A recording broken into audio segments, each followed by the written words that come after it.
अरे हुलक का रहा है, कबूतर नहीं ओकरा में चलिए है। हाँ तो कैसे हैं आप लोग? आगे हैं एक और नए वीडियो के साथ। वीडियो पूरा देखिएगा, मजा तो ये करेगा। तो चलिए शुरू करते हैं।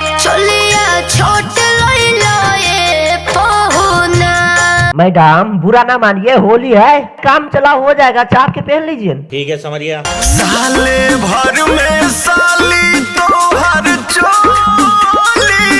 बोलिए बोलिए आगे क्या हुआ? साले भर में साली तुहर चोलिया की बोले इन बताओ। हम भाई चौदह अगर बड़ा हो गए तो काट के छोड़ कर दो भाई।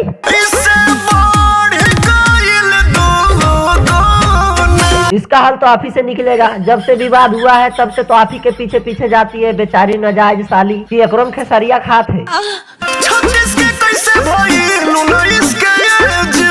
अबरी धराया है मकैया में राजा जी। हाँ तो मोहतरमा बताइए 36 के कैसे हो गया 19 के एज में?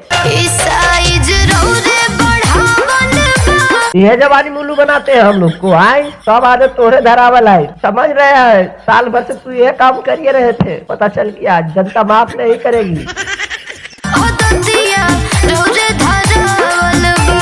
देख रहे हो विनोद, जब बंदा का नाम आ रहा है तो कैसे ढोल बजा रहा है, पूरा एकदम झूम के दांत फाड़ते हुए, मतलब समझ रहे हो। अभी तो भाई यह बोलेगा पवन सिंह बेटा मूड बनने में टाइम लगता है, तो टाइम साल भर लगा दिए अबरी को चीज। अच्छा साली न रूसा ऐसे न दोसा।